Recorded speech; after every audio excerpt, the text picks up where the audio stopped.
Hello, welcome back to the Trekway. I am Trev, that's Gray. I apologise we're not doing this episode live. As usual, technical problems, I'm sick of them. But that is life. Thank you for your Things patience, happen. Mr. Gray. We'll record it and we'll upload it after. Most people watch it recorded anyway, and it's normally titled the live discussion, so it goes on a bit longer than a quick review, but we'll see how we go. So yeah, we're at Star Trek Discovery, Season 5, Episode 6, titled Whistlespeak, with another 4 episodes after this, and Wow, time maybe flies. 2 clues left, or 3 clues left. So there might I be think 1 or 2 fillers left. yeah. There's like two. I think there's only two left. Yeah, Maybe. yeah. So there might be more shenanigans ahead, maybe. But yeah, This was a no mall and no lack in this episode. They were mentioned, but they weren't in it. true. Yeah, they need a day off. Even they need a day Yeah. off, Great, to be fair, so that's okay. I think safe to say we'll see them next week anyway, Mull and Lack, so Right. it's all good. So yeah, no, we slightly move things around to do like the gaming podcasts we do. Cheers, Greg. For those listening, it's the Trekway mug being held up, so maybe I'll add that to the channel at one point. We mix things around. Friday we do an hour and a half of Star Trek gaming, and we're playing Star Trek Resurrection. We must be at least halfway through it, Greg. We've got to be. Oh, wait a minute. Resurgence, Resurgence, what did I say? resurrection. I mean, that sounds like a good game as well. I would Really? play that if they brought that out. Yeah, I play anything that's in Star Trek. Well, maybe. Resurrection, yeah, it's a Borg title coming out soon. No, it's not really. Yeah, so anyway, we do the gaming on Friday and then the longer live discussion, not live today, on Sunday. So thank you for your patience, everyone. Yeah, this was another decent episode. Without spoiling the scores, Gray gave it a surprisingly higher score than me. I really confused, and we'll find out why. We'll find out for why Gray as we go through it and at the end, and you can justify yourself, my man. So this week they're still on the hunt. Discovery, well, after the shenanigans before previous episode, they're trying to find more of the clues to try and find the progenitors, and finally that little vial that Burnham finds on the ISS Discovery ISS Enterprise, she uses, and I found it amusing, great, that the clue was going to be potentially, or a part of the clue was going to be this little vial, because they are scanning the life out of this thing, absolutely Right. scanning it, and they can't find nothing. All the scans, all the special effects and spectrums, and their conclusion, it's just distilled water. How disappointing. That's right. But we find out later what the story is. But There's still, more to yeah, them. they're very frustrated. They are. But maybe it is. In fact, it is just distilled water, to be fair. There's not like any secret behind it. It is distilled water. Now, can we briefly talk about Dr. Kovic? Yeah? Sure. This geezer, this guy, is so mysterious, but I love him. Him and Rain Yeah, I are like my him. two favourite characters in the programme. Yeah, I like him a lot. He's definitely kind of like some characters in previous shows, or not previous episodes of previous different shows that are kind of weird. Yeah. They used to have the was that the bald headed guy in oh god, what was that series years ago? Oh, can't think of it. That now. narrows it down, Grey. Bald-headed guy. I know. Well, Years ago. he was like the mysterious one, kept popping up all the time and stuff. And this guy's kind of like he kind of reminds me of Rod Serling from the Twilight Zone. He just kind of pops up. Says, well, talk about all this I've weird not stuff. seen it. Not seen the Twilight Zone, I must admit. Oh god, man, the old ones are legendary. That's what they say. The old ones are best. I mean, if it wasn't for the Outer Limits and Twilight Zone, you might not have seen Trek, because Trek kind of came out of shows like that. They were the people did. Roddenberry watched those shows. I think Roddenberry even wrote an episode. Can't remember now. Oh, it probably did. Yeah. Well, yeah, William yeah. Shatner was in, I think, 1 or 2 Outer Limits shows, I believe. Oh, I did not know that. There was a famous episode called Nightmare at 30,000 feet, and right. he was in there, and it was pretty good actually. But anyway, it's just little Trek trivia, old Trek trivia. That's interesting to know. I didn't know that. I think pretty much Nimoy was in one of those too. One of those two shows as well. Anyone else? Maybe. Okay. I mean, it goes back. So, talk about Dr. Kovich, okay? So this guy's very mysterious. We don't know a lot about. We do not know a lot about this guy, even to this day, with the number of appearances he's had. He still wears a suit and tie. He still wears glasses. The black frame, thick black Thick, frame. yeah, not even futuristic cool glasses. They're the thick bad boys. Yeah.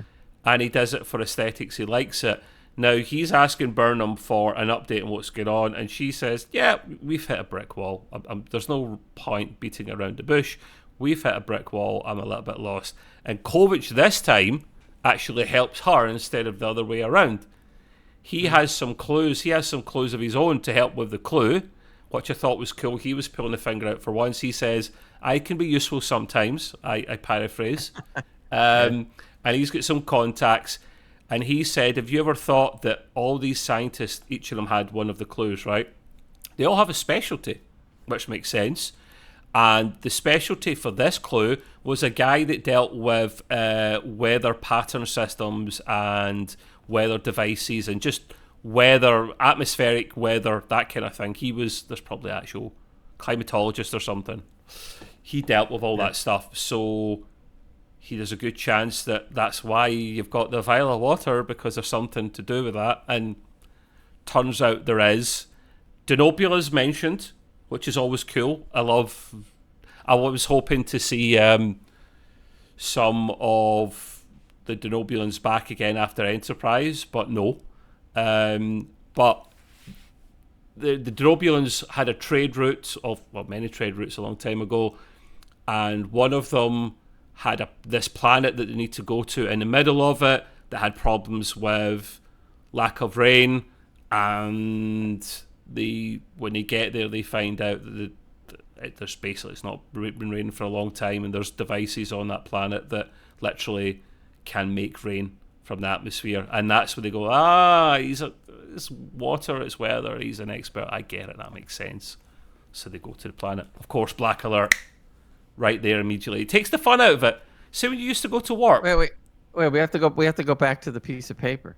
No, we haven't finished. We definitely haven't finished. Okay, no, right. But when we go to warp, they have time to do character building stuff and backstory and stuff. That's the whole point. If you're already there, doesn't make sense. But yeah, so right.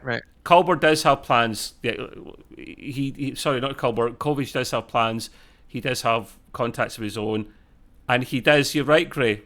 He gives Burnham a piece of paper. And it's not replicated paper.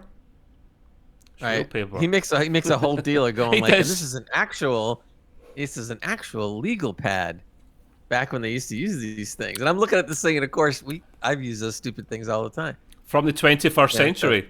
Real one. Yeah, exactly. He means this is an actual one. And she's going, what? Where'd you get that thing from? Well, I have my connections, he goes. That was great. There's a good point. Do you think they can write in the 32nd century? I'm not being facetious, but they never write. No, it is something you kind of wonder about, because even today, I'm crap at it now. You know what it is? I can still write and everything, but the thing is, where it really matters is signatures, because nobody signs anything anymore. And if you do sign stuff, because sometimes you have to, your signature is definitely different now, because you just don't do it, that much. So and these days you sign signatures using online, and using an online signature. So yeah, you kind of wonder, do they lose that ability, so to speak, or it's something they have to actually train themselves to do? Oh yeah, they're right. Yeah, I'd be curious actually. Yeah, they know English, of course they do, and sure. They could type out everything. They don't even type things out now. It's not even that. They don't even need to use autocorrect or spell check, because the computer takes bloody voice notes for them. As long as they can talk, they're good. They just That's a good point, actually. Yeah. So yeah, he does have paper. It's a real McCoy. He's really chuffed and proud of himself. And Burnham's a little bit taken back and surprised, but he likes everything old school. I'd love to find out more about this guy, Gray. I would love for them to eventually tell us what he's all about, because he seems to be some kind of Federation specialist. Not even Starfleet, a Federation specialist that seems to override the captain, and does it? I think he even overrides the admiral as well. They don't say it, but he kind of seems like he's like a president or something, or a head of the Black Ops of that day. Yeah, but that's the opinion I get. Section 31 doesn't overrule or outrank top Starfleet brass. They just do things off their own accord. Maybe because he's connected more with the president, I guess, or whatever. I don't know. True. He's obviously high ranking, but he doesn't throw it around as much. But to get some of the things that he gets, it just gives me that secret agent vibe, or almost kind of like he's Nick Fury or something. Not Section 31. What they called the guys that were in Voyager, the time traveling guys. Oh, remember? Yeah, them. Because time cops. Where does he get all the old stuff from? What's the chances of 21st century paper just lasting all that time, just in amazing condition? Right. Well, I was originally thinking, oh yeah, you can just replicate all that garbage, but he said no. This is the actual original pad. Like, wow. There you go. It's safe and secure. No one can hack into that. So, yeah. Gray and I are fans of Kovic as well. I think he's a fascinating character, and the actor that plays him is a big Star Trek fan as well. So he was delighted to take the role. And he's like 80 something. Like he's at least 80. I'm sure I remember reading, which is doesn't look it. He looks pretty good for his age. So that's why he doesn't appear too much, because he only has so much energy. That's oh, it could be, to be fair. Well, no. Look at Patrick Stewart. But yeah. Speaking of doctors. Our doctor, the other doctor, Dr. Culwer. Now, this is the subplot, safe to say, plot B. Yeah. And I know we need to, we need to give him something to do and whatnot. But it's a spiritual crisis the guy's essentially having. That's the best way of putting it. He has a holographic model of his mother, his grandmother in his quarters. And he's talking, is it Spanish or Portuguese? Let's just say it's Spanish. I think it's Spanish. Spanish, I think. To her. But then they do sound similar, the two languages, to my ear anyway. So he's speaking to her, and they're talking about recipes and stuff. And he tries to ask her about, more things to do than just recipes, like how he's feeling and stuff like that. And she tries to put him in his place, but she can't really help him because she's a bloody hologram. What do you make of that angle? Like, I didn't mind. I didn't mind the quick little whatever with the grandmother thing. That was okay. The thing that I get not upset about, but I think it's too much, is you and I have talked about this before, and trying to follow too many plot lines. So I thought the spiritual thing, generally speaking, was already put to rest in the last episode. Yeah. So okay, I see it came back. He talked to the grandmother. I thought that was kind of cool. So I figured that was it. Because between the last episode and this scene, which came relatively early in the episode, I figured, all right, it's done now. It's done. But no, I'm not going to give it away. But later in the episode, it comes back again, and then back again. And I'm like, stop already. Yeah. We don't need any more of this. You got enough of what you're handling right now. It's just like, man. Yeah. That was probably my biggest problem with the whole episode. It was like, give me a break, guy. You finished. You're done. Go on, move on. Yeah. They do have to pay this off properly somehow. Otherwise, it's wasted and it's for nothing.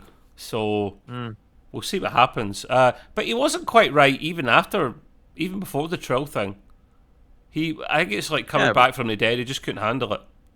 But I know. So he came back from the dead and he was already whacked out. And then he was fine. That'll do it to you. That'll do it to you, great. It's fine. That's exactly. And so he's whacked out from that. Then he recovers and he's fine. Then he goes on the spiritual trip and now he's whacked out again. I'm going like, dude, I mean... That's a good point.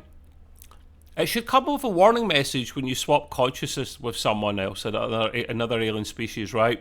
should be a warning on the tin. If you've been dead recently and come back to life, a la Culbar, a la Spock, don't do this. It's a bad trip. It's a bad acid trip. Don't do it. Wait, I make a prediction now. Culber's going to be the last puzzle piece. There you go. I just said it. If you can figure out what's wrong with him, you won the progenitor tech, yeah. Wait. That's why he came back to life. He is a progenitor. Oh, behave. Behave. Oh, God, you're clutching at straws. No, he is an enigma, that guy. But hopefully, let's say they do pay it off. Yeah, Gray's, I'm just reading some of the kind of bullet point notes that Gray put down, and yeah, he's kind of thinking the same as me. Move on kind of time, and I kind of agree. So, as we said before, they go to the planet that was on the old Denobulan trade route, and we see. I was getting Adira and Gray mixed up, but it was Adira is on the bridge, which we don't see Adira on because we've got to. Let's get this correct, Gray. Don't want to get into trouble. They are on the bridge, right? So you don't see Adira on the bridge that often, and it's because Rayner put them on the bridge, right? And Rayner purposely put Adira there. This time. Yeah, it was Adira's comment. No, Adira was like, "Yeah, well, I do want to go on the bridge, but I wasn't meaning to write this." Well, went, "There's no time like the present." Rayner saying more or less, paraphrasing. So, but that's good character development. I like this scene. I thought it was a good scene because that was what Star Trek. It felt more Star Trek-y to me because that's the kind of thing that they do. And he saw something in Adira to be able to handle and what they really needed in this particular moment. Yep. So that's good on Rayner because he spotted that, so he put her on there. Yeah, and it makes sense. It is quite a lot for Adira, but Adira is pretty smart and intelligent, as we'll find out, and we find out more throughout the episode and probably future episodes as well. So good that Adira is on the bridge because key to helping later on. Again, it's just a nitpick. It's not a big problem. They go to it's Burnham up again. Burnham and Tilly go to the planet. It's always bloody Burnham. What did we discuss in previous episodes? The captain shouldn't be going every single episode. Stop putting the Star Trek rule book in the bin. I know it's the main character. They should just not even bother. We already know this. We knew that during the original series, but that would have ruined it. So some things it just is. It just is. Yeah, make it so. It just is. But it's like you and I talked before, and we said we don't know theoretically how many missions they've been on. So if a typical starship goes on 1,000 missions, but the captain only goes down 25 times, well, there you go. That's a season or two, right there. Yeah, of course. Yeah. So technically, we're only seeing the missions that she wanted to go on, not the ones that she didn't go on. You are clutching at straws, Gray, but yeah, okay, point. Yeah, but it's a good explanation. Give it a break. No, I mean, Burnham is the main character. I get it. So it's going to be focused more on her, whereas previous captains were not. Well, they weren't always the main character, but certainly Burnham is this 100%. So yeah, Burnham and Tilly are going down to the planet, and they do have to blend in. Now they get the makeup done, the old prosthetics, but I think it's done now. I've got a funny feeling that's done literally by the transporters now in the 32nd century, Gray, whereas in the olden times it was literally prosthetics, and then they started testing it out a little bit on Enterprise. They had a little bit of gene therapy. It was Strange New Worlds. The Strange New Worlds actually they done it where they were changing the genes a little bit and it backfired like a temporary, on Spock. Remember, his ears got erect again, and they went, "Whoopsie, whoops." I like that. No, pointed. We meant pointed. I'm sure you do. We see these changing effects on the face and stuff, and we saw this in the season trailer for this as well. Greg, we actually saw. This look on Burnham's face. The only thing is, what we saw in the trailer you don't actually see that properly in the episode because the trailer done us dirty. It had her looking like Quajon, like Booker, with the marks, but the marks were all glowing, if you remember that from the trailer. That wasn't in this. That wasn't in this at all. That was a lot of trailers, though, but yeah, you're right. Yeah, but don't lie to us. You can mix things around and stuff, unless that's still to come, but I don't think so. No. Yeah. But, they look like the locals. They're beamed down to the planet, and they actually find... Now, the thing is, it's titled Whistlespeak for a reason. The people on that planet, because they're pre-warp, that's an important thing to mention. Pre-warp civilization, Prime Directive is important, or at least we'll find out anyway. That's not. That they're pre-warp, so they have to be very careful, and they talk, they communicate normally, but also by whistling as well, which... A little strange, Gray, but yeah, okay, cool. I guess I can get down with it. It's not a big deal. No, it actually sounded nice, so it was different. Yeah, it was peaceful actually a little bit. So this tower thing, this piece of technology that's on the planet, it looks like a mountain, like a really thin column mountain, as if, over time it's weathered down, so it's just this big column left, and it looks like a mountain, but we know there's like technology inside. So, and Burnham and Tilly find some locals there at the time, and they kind of tag along. No questions of who are you, where are you from, give us your money. No, they did. They did a little bit, yeah, but they gave the whole... I'm from, what was it, east or west or whatever. It's always you pick a direction, don't you? But can you imagine, though, if you say I'm from east and you're like, really? That whole place was, like, bombed and, like, nukes dropped in and everything. That's not possible. They're going to get caught out one day, It's so funny because that's an old television trope to use that same thing. Yeah, well, we came from a far away. Oh, okay, yeah. It did make it a little too simple, though. It's kind of like, oh, you're from the east, so blah blah blah. And they go, yeah, of course, well, and we've always wanted to do this. I'm like, really? I guess, great if they would just probably scan from orbit and see west, where eeny meeny miny mo. West looks good. It hasn't been bombed. It's good. They could come from there. That's fine, sure. And then but you just said something important. They didn't really say that in the episode. Now, again, we could have used a line or two that said something like, we scanned the area so we know what the other areas are. Yeah. And they, of course, would be up on it because they are briefed properly when they go down there. So that would have been nice to hear that explanation, because then when they asked, oh, okay, all that makes sense. But they didn't even bother. Those are the times that gets me crazy, because that's good writing would have said something. They would have dropped a line somewhere. But no, they just figure, we don't have to do that. You hit the nail on the head, great. It's just... Yeah, they're little nitpicks. That's the whole point of a live, longer discussion, that we're allowed to have a little bit more of a moan than usual. And also, as well, if you see someone on the planet that does look like you but doesn't, i.e. someone that's ginger, you go, what happens to your hair? Nothing against ginger people before anyone says anything. Tilly's ginger, and no one else at all out of that whole group is even remotely ginger. True. So you must be from far away from the other side of the planet, they're thinking. See, you make another good point. Now, why didn't they just color her hair for the episode so they could blend in more? Yeah, exactly. Yeah. So you're right. I didn't stop to think about that. You're right. I've got a strange head. What can I say? No, but that makes total sense. That's the difference between a good show and a really good show, or an excellent show. Again, I keep bringing The Expanse up all the time. That's okay. You wouldn't see that garbage go by in the Expanse. People would already be thinking about it. Oh, we can't call it garbage, but yeah, you're right. I think issues like that, moments like that, wouldn't happen really. There's always something to describe what's actually happened. It's kind of like when you and I play a role playing game or something like that, where you're really immersed, right? And then if they just throw this thing in, it may seem like a small thing. And maybe it is, but it totally breaks the immersion all of a sudden. And you're just kind of like, and then you got to get yourself back immersed into it. And it's not a good thing to do. It's not the same, though.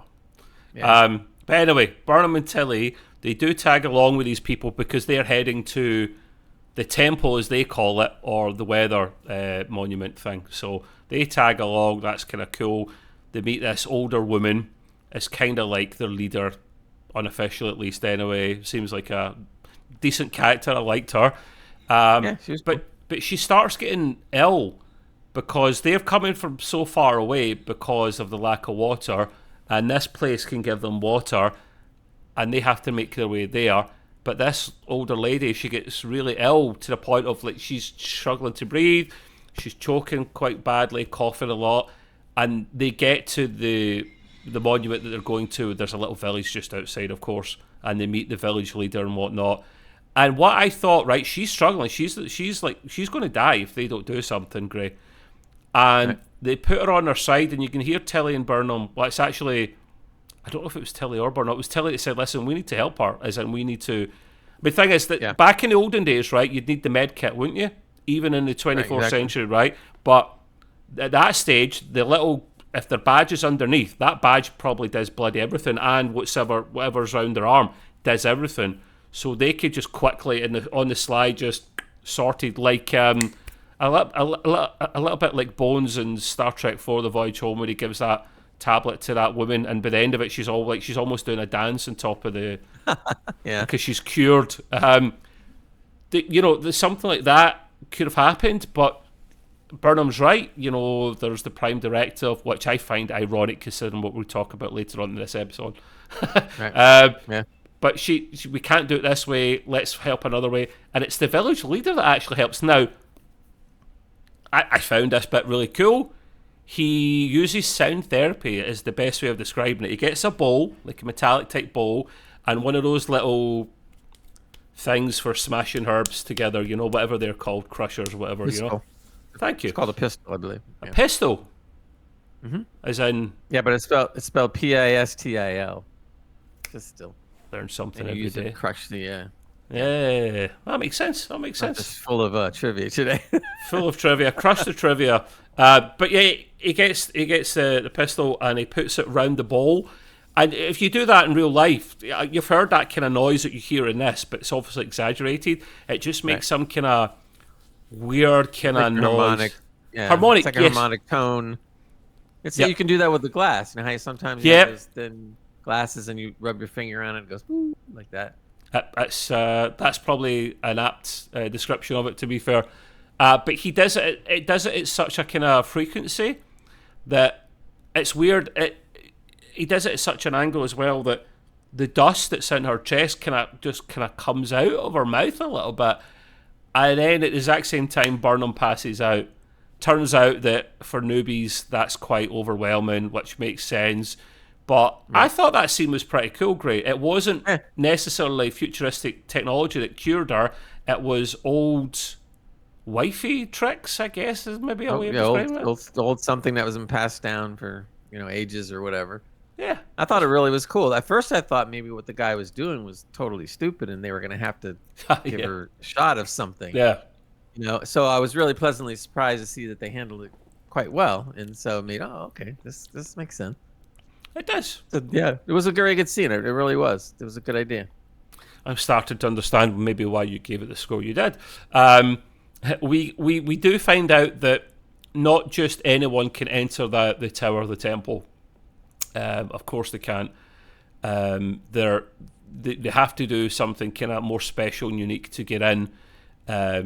And Burnham actually will have to go through some sort of trial, which we find out is actually a race to get into said place to try and repair it. Now, a little bit more about those towers briefly, Gray. So we do find out that all around the planet there were 4 more towers. I don't know if it was 5 in total or 4 total, but 4 or 5 towers in total around the planet. And that was enough around the whole planet to keep the whole planet watered, basically. But now, just one's working, the one they're at. It's on the fritz. And they are all pretty much choking. And thirst is a big problem there because there's hardly any water. And it's not rained in a while, typical. So they do have to fix that tower regardless. Otherwise, everyone's going to die. So yeah, I touched on this. We touched on this a little while ago, but I'll touch on it again. The Dr. Culber thing comes back to haunt us a little bit. it's still continuing this B plot, or C plot, as Greg might say. He asks, I found this slightly amusing. He speaks to his partner, Stamets. He said, listen, I've tried the spiritual route. Nothing there. It's not happening. He said, can we try it down the biological route? And he is a doctor, so I guess he needs to get someone else to do it. So he asked Stamets to help him. And he literally scans him, checks his brain, his very handsome brain or beautiful brain or whatever he says. And he says, no, you're fine. And apparently, Dr. Culber just explains what's been going on with him, that he's a little bit confused and he can't handle these emotions ever since he traded consciousness with the other Trill. But he's got this feeling, it's a good feeling, he says, great. He was enjoying it a little bit. No, it was a good, positive vibe, the way he was feeling. And then, you could tell, right? Stamets is definitely the alpha male in the relationship. If it was like a man and a woman, the man would just be, you're fine, don't worry about it. Because he says, it's fine. He says, just, if you're enjoying it, just go roll with it, man. You're all good, you're fine. And then he walks out. I'm like, that's harsh, you just left him. Okay. Bye, you're fine. You're complaining about a headache again. Don't bother me, I have better things to do. Yeah, I've got to go and get mushroomed up, and just in case they need me. So I was just going to say that. You took the words right out of my mouth. It must have been the mushrooms that did it to him. It's he's like, I know how you feel. I'm always high, man. I'm high in mushrooms. You're high on life. It's great. Everyone wins. So yeah, Gray mentions, notes here, it's getting a bit much now. You're not a fan of that story angle at all. Either am I. It's just too much. I mean, a little bit maybe, but just all right. We're done. We were done before. Why are we doing it again? It's like, it's just too much. Yeah. It's not that I don't like the characters. I like the characters. They're decent, but it's just, I don't know. It's just like, please. And they do this a lot in Discovery. They do. It just gets really, bogs things down. Well, you always have an alpha story and a beta story, don't you? You always have an A and B plot. But Discovery's had a lot of episodes where there's 3 plots. And the third plot's the whole... Sometimes more. Yeah, sometimes more, yeah. Adira on the bridge and Raynor and that's another one. You could argue that's the B plot and Culber is the C, whatever. Yeah. But yeah, we're a little bit fed up with it. But let's hopefully they pay it off so it actually is meaningful and key to the plot, would make it worth the while. Otherwise, I'm a cold-hearted bastard, I know. I'm sorry. Just not interested in that at all. So, race time. They have to race. I swear, I'm not making this up. They have to race each other for the one person to get into the temple, because only one person is allowed. Tilly and Burnham line up. Now, they take that. You think, race, they're fit Starfleet officers.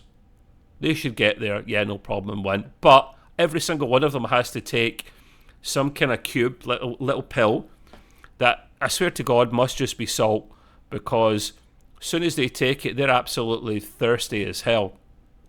I mean, I'm salivating thinking about how thirsty they are. Like, they instantly go dry-mouthed and absolutely thirsty as hell.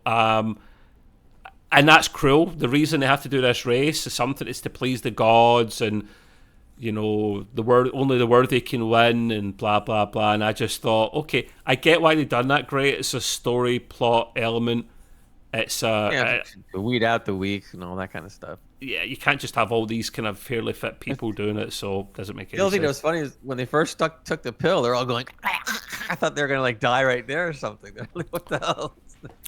Bad pill, bad tablet. I'll tell you, that thing sucked the moisture out really quick, because all of a sudden they're like, I'm on a desert. It's futuristic salt. Great, it's fancy futuristic chemically altered salt. I don't know. But yeah, they do have to do this race, thirsty as hell. And all along the race course, they put little containers of, bowls of water all along. Water, yeah. That is bloody evil. There's no need.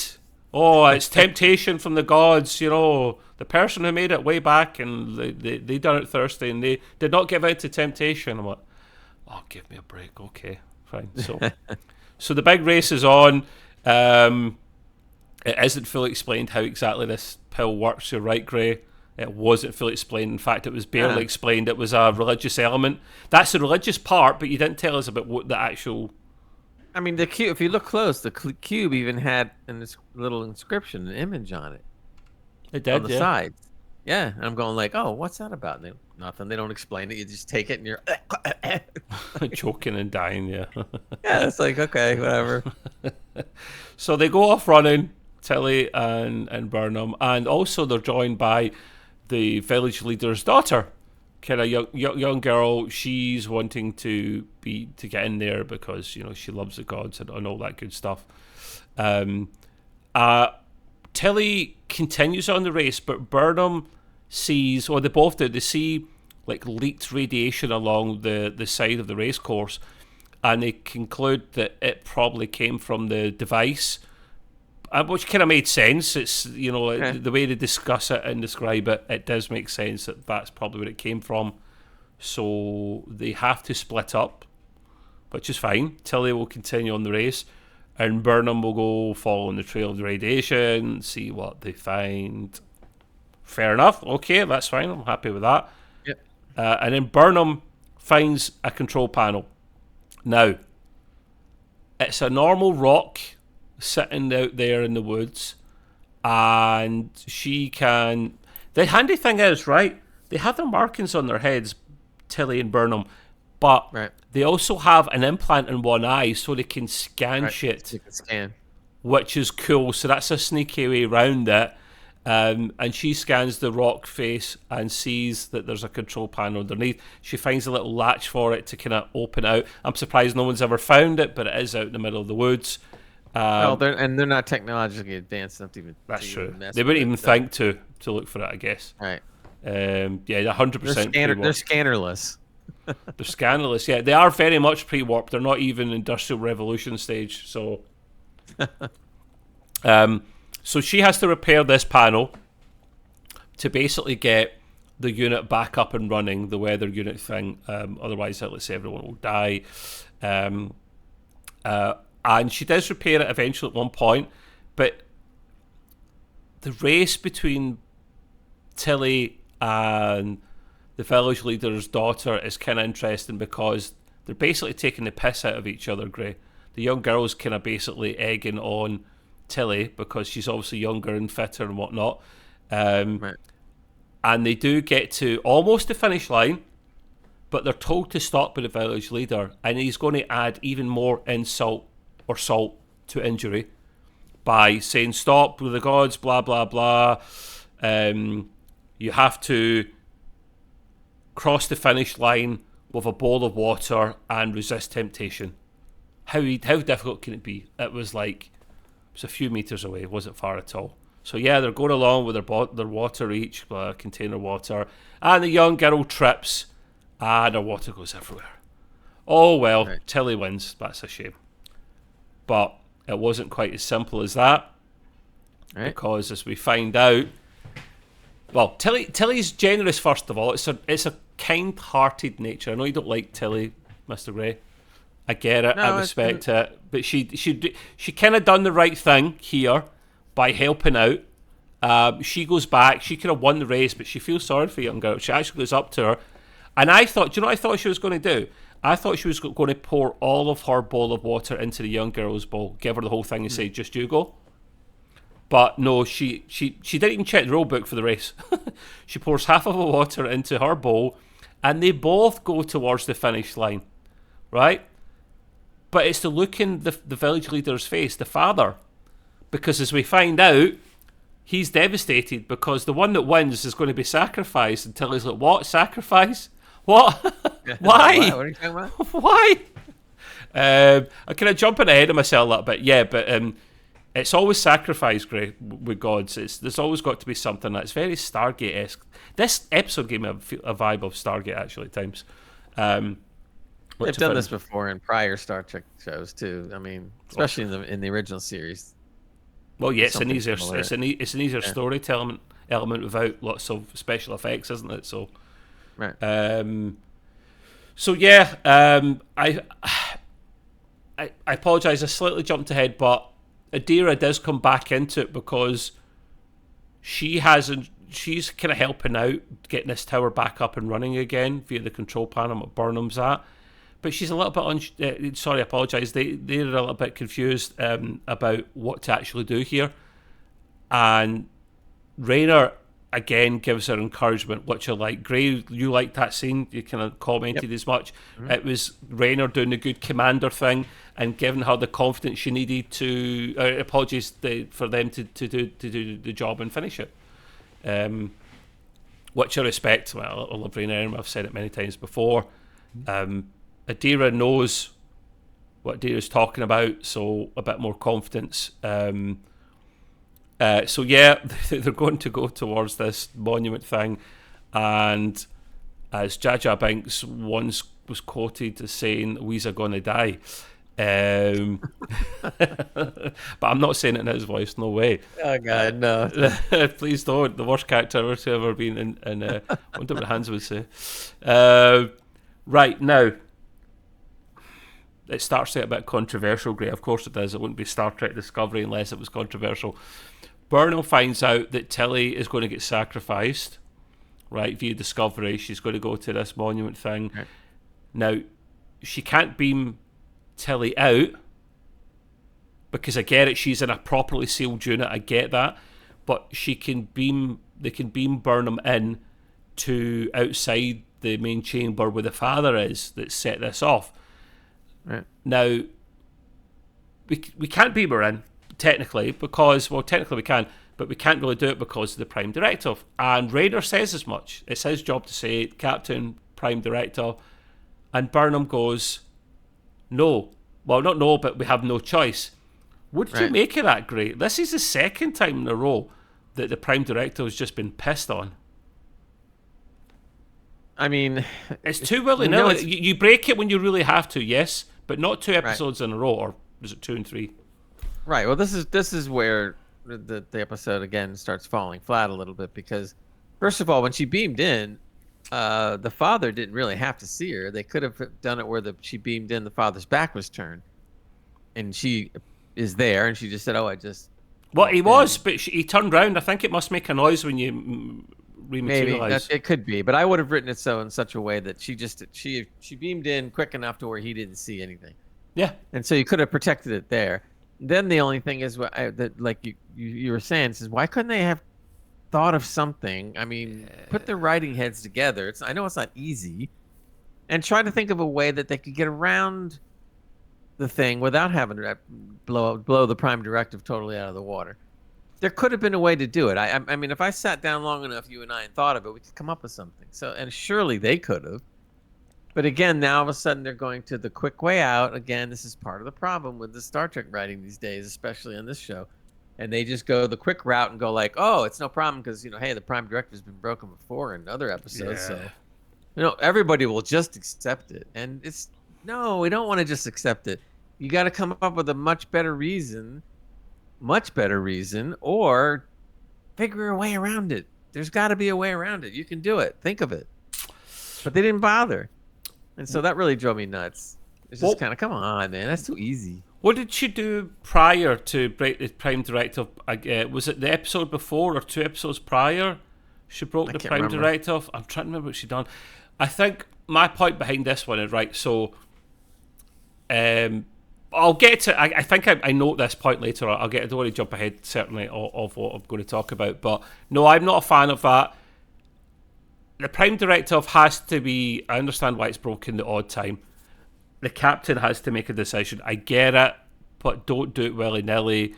And this was to save one other person's life, not to save a planet's. So, listen, I have nothing against Tilly. I want all the Discovery crew to be okay, but you technically on paper have to sacrifice one person's life to keep a whole species for the safe. Rest of right. It's never going to happen. I know it's not, but that's why you come up with another plan. So yeah, she beams there. I think when she beams in, so there's the inner chamber, right, of this place, and then there's the outside chamber where the father's there. Now, Burnham beams in, but I think she beams into the outside chamber, which is also locked off, Gray, I think. So I don't think she could have gotten there even if she wanted to, right? So she kind of didn't have a choice, I think, but to do that. And as soon as she materializes there, she obviously shocks the father, the village leader, and he is like, "What the hell? Houdini is real. It's magic tricks here, man. What is what is going on?" She has to do some quick thinking to make him accept everything really fast. Yeah, I'm like, yeah. Well, you sure accepted that stuff quick. but she was kind of honest. She went, "Listen, she doesn't have too much time to bullshit." She literally says, "Listen, I am real. This your planet is being saved by devices, not by gods." But she kind of also says as well, "Who's to say that this wasn't an intention of the gods? Me coming in to save the day, and this device. Maybe this device was made by the will of the gods, and that's a smart way of doing it, Gray." Yeah. Really smart. I give it to them there. Yeah. And the father's still a bit freaked out, but he kind of gets it. She says, "Listen, these two don't have to die. My friend and your daughter do not need to die. We can get the water back. We can save the day, and they won't die." Now, the reason they're going to die is because the air has been cut off. Inside this chamber, the way it works is it cuts off all the air at all, so that it's something to do with the chemicals that this device mixes together that interact with the atmosphere, bring the waters back. And the way the byproduct of that is the whole chamber sealed off and they're running out of air rapidly. Can't beam in and out, Gray, but they can still talk to each other. Remember half the time, remember that episode with the aliens that could cloak and they were in between two narrow bits of rock and they couldn't use their communicators, but now they can through something that blocks off oxygen. I know it's not the same thing, I know, but just found that a little bit. Well, again, they didn't explain that part, but that's whatever. I could forgo maybe that. Some of the other things. No, they're nitpicks. They're not game changers. They don't break anything. Burnham convinces the father to listen, let them out, please, and he does. He's reluctant, but he does. He finds a device that locked them up before. Pulls this device and twists it and lets them out. But they're on the deck, they're not breathing, they are KO'd. And they just about, it literally as they're all running in, more people beam down. So the father's freaking out even more. There's the doctor, and Jesus Christ, they're all beaming, they're coming to get me, they're going to take me up to their mothership and probe me. This is why I thought this is the part I thought was also stupid. If you're gonna already mess it up, so what do you want to do? Beam mess it up properly. More people. Yeah, I mean, let's just ruin it all. They should have just beamed the equipment down that they needed or something like that, and then she could have just administered it herself. That would have been better so that you don't freak them out even more. But no, they just sent all these guys in the Starfleet outfits too on top of it all. Just come in there and start doing their thing, and this guy's going like, oh no.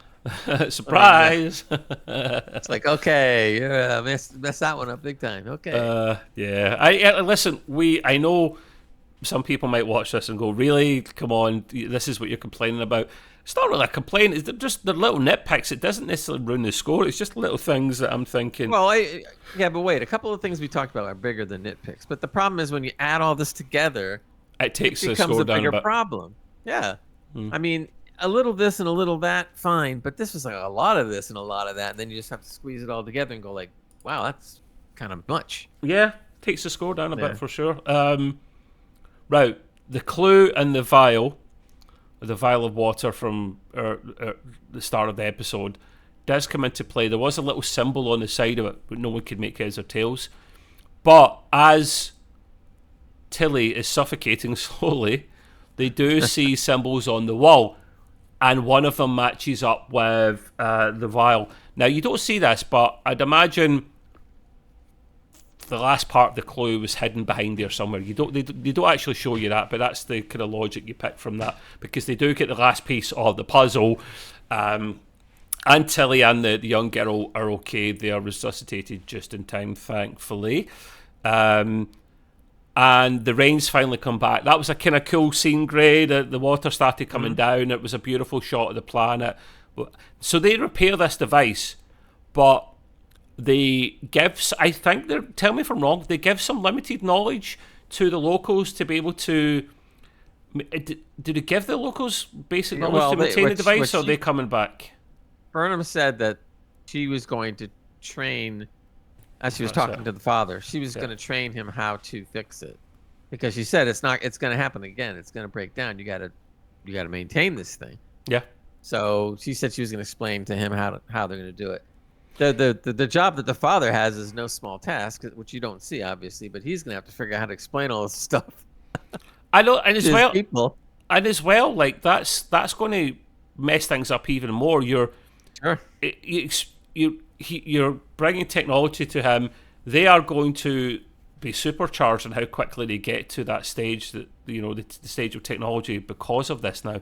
So it's a necessary evil, but I think you're ruining things more. You're hurting their development more so by doing this, I think. And why not fix the other towers at the same time? May as well do it properly. According to what they're saying, or something, that they're beyond repair. I guess. Yeah, something like that. Yeah. But the thing that really bothered me is that, okay, so now you're telling them, like you just said, okay, I'm gonna have to teach you how to take care of this thing.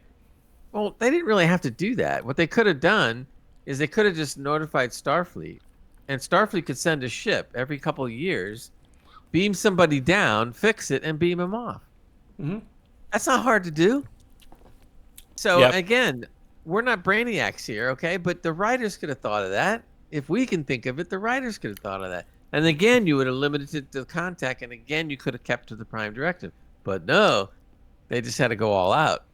I'm thinking Star Trek Insurrection, where they almost beam down to the watch posts that are cloaked or hidden, so that they're blending in, they're watching while not interfering with their development. They could have done that, because the thing is, see, when they fixed that tower, Gray, fixing the tower enables them to beam in and out, because when it was kind of broken for whatever reason, I don't recall, they couldn't actually beam in directly. Right. Plot hole, I get it. But they can actually beam in and out. So they could do that, Gray. You're right, 100% right, they could do that. I forgot to mention, probably because it's maybe a plot D element to this, maybe, Booker. Booker is twiddling his thumbs throughout this episode because he's absolutely hee-haw to do. Nothing to do. He is bored. And he's asking Dr. Culber if he can help. Dr. Culber said, listen, you don't always have to be doing something. Like, you're not always needed. Chill. Basically, take a chill pill. Dr. Culber, take some of your own medicine, pun intended, and you take a chill pill as well, my friend, because you seem to have issues as well. And so, but what I found amusing is at the end of the episode, after you see the Rains come back to the planet, it pans to Discovery with Book playing video games, the old school video games, and he says, no, I don't like the hologram, I like proper video games. And I was like, yes! What console was it, man? He should have got like an Atari or something. Yeah, it looked like Asteroids, the game Asteroids or something, where he's, but Asteroids, or they get permission to play Pong or something. That would have been brilliant. Yeah, it looked like wireframe, stuff. And he's flying around like that this. was amusing because he didn't have nothing to do. He really didn't. So that was a funny way of making fun of that, essentially. So the next clue, Gray, we can't say for sure, but the hint it may be on Betazoid or something to do with Betazoid, or Beta Z. Sorry, not Betazoid, Beta Z. Meanwhile, this was a random bit thrown in. Starfleet HQ kind of contact Discovery and say they think they've found Maul and Lack, and they order the Discovery to jump to the location. I guess just setting up next episode, whatever, that's fine. Yeah.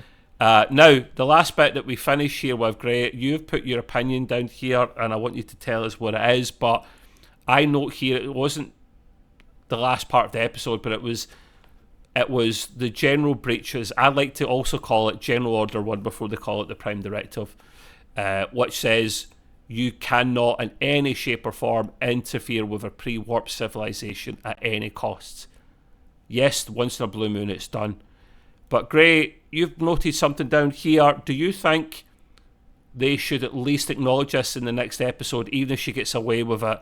Or do you think they'll bypass it and just make a mockery of the whole thing? I don't know. The way they do the writing, I got a funny feeling they're going to try to sweep it under the rug and not really talk about it anymore. Because they even kind of nonchalantly talked about it, where she said, well, now you're going to have to do all the paperwork on, messing up the Prime Directive. And I'm going like, right.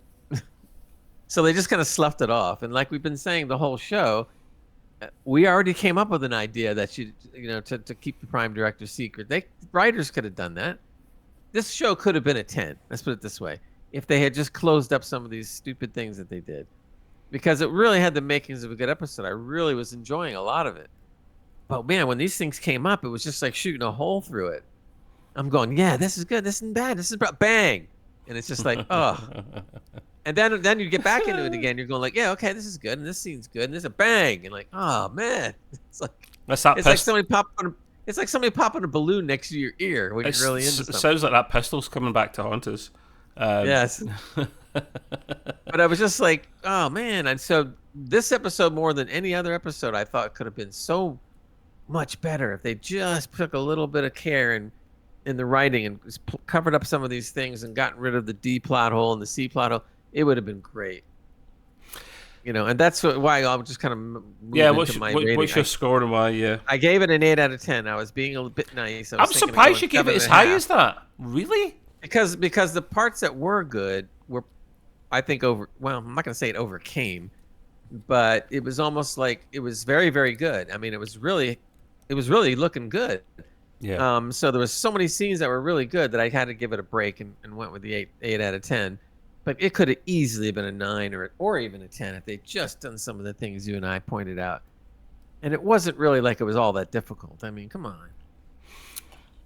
But yeah. I am surprised you gave it as high a score as that, because you're saying there potentially that if these nitpicks or plot holes had been fixed, it would have been a 10 out of 10. I don't think it would have. And that's not an insult to the episode. Maybe a 9. I think it was a decent episode, but it was a bit meh for me. I know I say that a lot. I am hard to please. There wasn't enough pew-pew in it for you. No, it doesn't need to be pew-pew, but to be fair, there's hardly been any of that at all. I do note here my score, right? So I say 7 out of 10. Decent episode. Not going to shout to the hills over this one. But I'd like to see some more Starship action now. We've hardly seen any of the Discovery fighting. And I know we're not at Starfleet and we're not supposed to be peace and all that and no pew-pew and less in defence, but I know it's a science vessel as well, but come on, guys. What does Discovery do? Just jump from location to location on mushrooms and do nothing? We know there's a reason for this, right? They're saving it up for the end, probably. Well, no, that as well, yeah, but they're saving up their CGI budget. They'll save it up towards the end for more of the space stuff, because we know that's expensive stuff. Right, and if you think about it, this episode was probably way less expensive to do.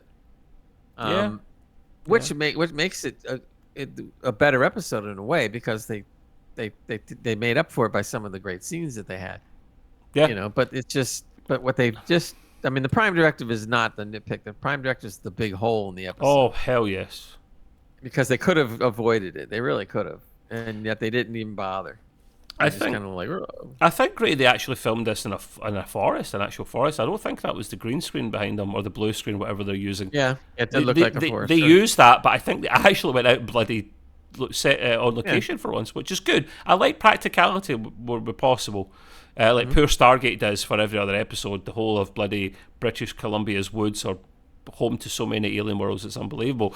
But yeah, so 7 out of 10. So it was decent, whatever. It's not awful. This season has not been a bad season so far. Let's just hope it starts ramping up a little bit more. And I've got a funny feeling the end is going to blow our minds a little bit, just because they know it was the swan song and they came back to film some additional scenes. So I want to be a little bit sad and teary-eyed, but also content that they wrapped it up. That's what I'm hoping for by the end of it. And a bit like, no, I can't spoil this for you, Gray. There was a scene, those that love Battlestar Galactica, the modern version, right? He's still to watch it, so I can't spoil it from. You know what happens with Galactica later on towards the end, right? I kind of want to see that with Discovery's spore drive, where they can't use it anymore, and it's a nice way to end it, because we don't like the spore drive much, do we? So, but we'll see. Well, we'll see. They've already given the excuse that they can't really use it too much anymore, but they're still using it. No, they can still use it. They can still use it on the Discovery with Stamets, but they can't replicate it across the fleet. So once the Discovery is decommissioned, they're screwed. and I don't know how much more longer Stamets So can at do the that end, for. Discovery gets blown up or something. But you know what happens if he wants to go on holiday, Stamets? So no, just bloody black alert yourself. Book can do it. Book can do it. He's allowed to do it, but he has problems performing under pressure. I will just smile and say, well, yes, we can feel your pain potentially. Gotta there. go back to the video games. For Yes, that. Yeah. yes, you do. So, but yeah, we'll wrap it up there. Thanks, guys. Of course, quickly before I go, just kind of doing the rounds a little bit. Gray and I and our friends will be back in a couple of weeks' time doing another episode of GGR, which is Gray's YouTube channel. It's about entertainment. DC, Marvel, the latest streaming shows and the latest movies, all the kind of cool stuff that's coming out. We do air a little bit more on the side of like the DC, Marvel stuff, Paramount stuff, because that's what we like, but we do talk about other stuff as well, to be fair. Oh, yeah. Well, last episode we barely even mentioned DC or Marvel much. For once. There were so many other things to talk about. There was. It was a busy one. And if you haven't seen that, go back. Literally, the description has the Discord that we use for Trekway, for Gray's Green Room, which is on audio podcasts as well as mine, and the Discord is mainly for gaming as well. We do a gaming podcast. So if you just go to the link below, say hi, say you watched one of the podcasts or something, and you're here to say hello, and we'll say hi back. We will be back next on Friday for some more Star Trek gaming. So 3:30 BST. And don't worry if you can't make it. I know it's a bad time for my North American friends, but you'll be able to watch it on VOD after. So thanks very much, Gray. We'll wrap it up there. Until the next time, say goodbye to people and do your thing. Live long and prosper, everybody. Cheers. Bye-bye. Bye.